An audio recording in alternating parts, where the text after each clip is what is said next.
nhưng hải cứ sầm lên tí bấy lang cứ sầm lên tí buồn hải lang cứ rồi lộc sọ một chẳng bây giờ cái này cứ sầm lên tí bấy bộ sầm lên tí bầy chẳng sầm lên tí bầy nè chương tí muối từ an từ chia sầm lên tí pi bà chẳng ngàyนั้นคือយើងសិក្សាអំពីសមុទ្រណាយើងសិក្សាភាសាចិនពួកយើងត្រូវរៀនពាក្យជាក្រុមគ្រួសារពាក្យហើយអនុវត្តផ្ទាល់មកលោកគ្រូនឹងនេះក្នុងថ្នាក់មិនបានទៅបរិញ្ញាបត្រសមុទ្រមកឥឡូវយើងទៅសមុទ្រមកចឹងបាទអញ្ចឹងថ្ងៃនេះគឺយើងសិក្សាពាក្យទៅនឹងសមុទ្របាទយើងទៅសមុទ្រស្រាប់ណាបាទអញ្ចឹងពាក្យទី1យើងអានថាhảiបាទពាក្យថាhảiប្រែថាសមុទ្រទី2គឺពាក្យថាhải biên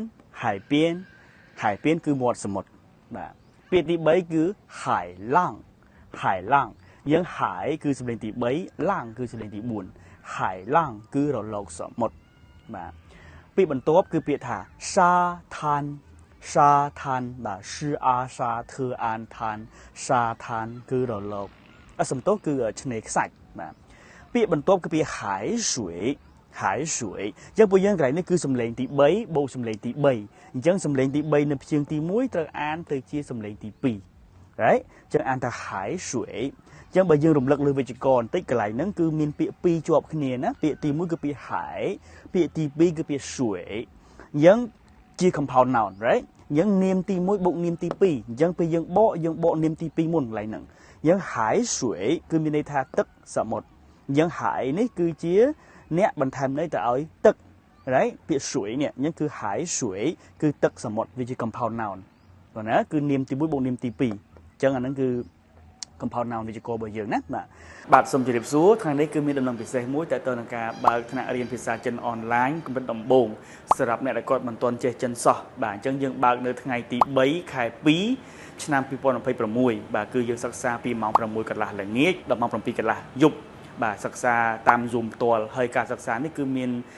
លក្ខណៈពិសេសគឺយើងសិក្សា live តាម Zoom ផ្ទាល់ផងហើយយើង record វីដេអូផងពេលដែលយើងរៀនចប់យើងផ្ញើវីដេអូចូលក្រុមហើយយើងក៏មានក្រុមតាមដានការសិក្សាសិស្សដែលអនុវត្តជាប្រចាំ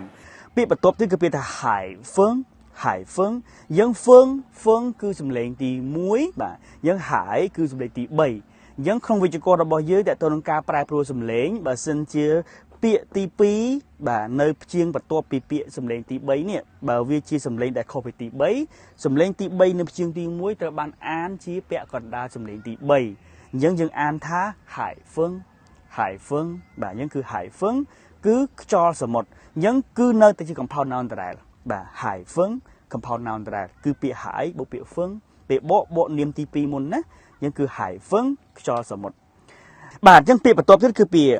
hải tảo នៅតែ compound noun ដដែលហើយពាក្យ hải បូកពាក្យ tảo គឺកោះ hải គឺសមុទ្រអញ្ចឹងកោះនៃសមុទ្រណាបាទគឺ hải tảo បាទពាក្យបន្ទាប់ទៀតគឺ hải chuan គឺទូក hải គឺសមុទ្រទូកសមុទ្ររបស់យើងទូកលើសមុទ្រហ្នឹងគឺសំដៅលើទូកនេសាទ right សុទ្ធតែ compound noun right ហ្នឹងគឺ hải chuan បាទ hải chuan